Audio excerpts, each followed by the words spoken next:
We go back to December the 19th of the year 2022, and John Hines has radically redeployed his lines in the following ways. Smith, Parson, and Sissons now make up your new first line. Trenton, Johansson, and Duchesne your second line. Niederreiter, Glass, and Janot your third line. Forsberg, Novak, and Granlund make up your fourth line. Tommy Novak getting the call-up from Milwaukee, getting an opportunity to get into the lineup for the Nashville Predators, and starting at center on the fourth line. Yossi and Gross, Ekholm, and Fabro, Luzon, and Carrier back into the lineup, back from injury. Great to see him back out on the ice. Was worried he would be out for more time than this, so very good to see him back out there. UC Saros gets to start a net. We're 56 seconds into the first period, and Novak, on the fresh off the call-up, gets the first shot of the game, stopped by Campbell. And again, that's the first shot on net for either team. 3:13 of the first period, Campbell comes with a save on Carrier's long shot, so Novak in the lineup, Carrier back in the lineup, both of them getting shots on goal here early in the first period. 4:35 of the first Ekholm, second goal of the season, gives the Nashville Predators a 1-0 lead over the Edmonton Oilers. It was a rebound put back of Tommy Novak's backhand. That means Novak is on the scoring sheet for an assist. Great job by Matthias Ekholm following the play and crashing hard. Nashville Predators are on the board first over the Edmonton Oilers, have a 1-0 lead. 6:02 into the first period, UC Saros comes up with a save on CC. There was a scrum after the whistle. Good job for the Nashville Predators raising the temperature early in this one. 6:34, Smith is off to the box. 2 minutes for holding on the shorthanded opportunity. Janot would hit the crossbar. Saros would come up with a save on Hyman at the back post, and Draisaitl would hit the outside of the cage before the outside end of the power play.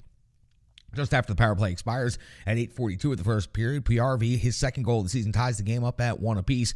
His shot deflected off the captain, Roman Yossi, near the crease, and finds its way past UC Saros and into the net. 1-1 hockey game at Bridgestone Arena. 9:32 of the first period. Campbell comes up with a save on Niederreiter, driving the slot hard. 14:03, Campbell comes up with a save on Duchesne. He leaves a big rebound, but no Nashville Predator stick can find that rebound. 18:16 of the first, UC Saros comes up with a save at the post.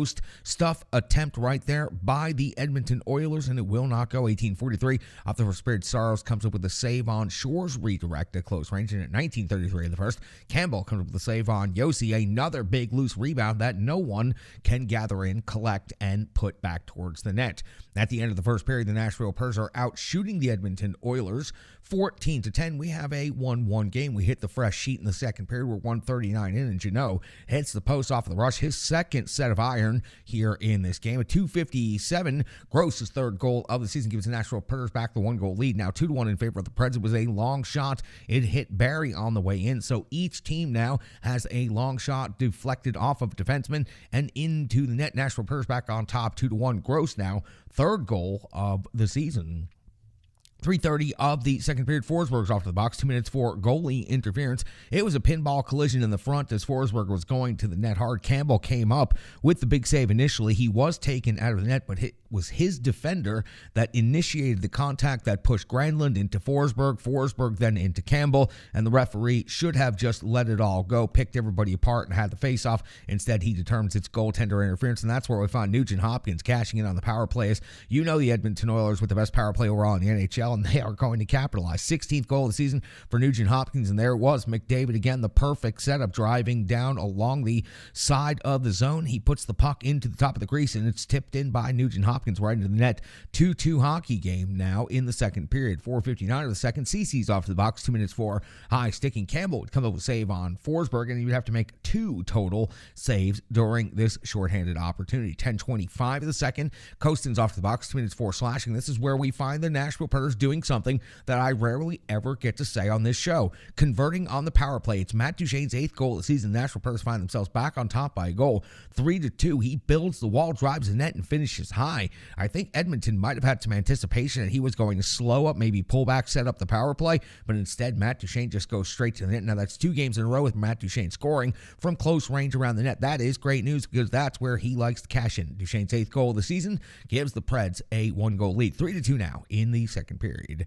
15:31 of the second period. Saros comes with a save on Yamamoto. 15:39. Saros comes with a save on Janmark at the back post. The edge work, the power, simply incredible. Otherworldly is how I would describe it. 16:21. Saros a save on Hyman. 19:54. Saros a save on Hyman. Between those 2 saves on Hyman, a number of other saves. As a matter of fact, Edmonton would go on to absolutely dominate the final 7 minutes of this period, and the Nashville Predators would find themselves getting to the intermission hanging in there. Edmonton Edmonton, Nashville, 23 shots apiece on net. Preds leading 3-2. We go into the third period. Johansson's off the box, 2 minutes for high sticking. And of course, the Edmonton Oilers are capitalizing. Nugent Hopkins, yet again, his 17th now of the season. Second goal of the game, shot from the slot with traffic, ties the game up at 3 apiece. 2:27 into the third. Campbell comes up with a survival of a wild scramble. Took him out of position, had him rolling all over the place. He finds a way, though, with some help and support from the D to keep the Nashville Predators from scoring right here. 3:55 to the third period. Saros comes with a save on Draisaitl.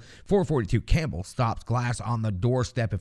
If he could have elevated this puck, it would have gone into the net. But Campbell gets the pad down and keeps it there.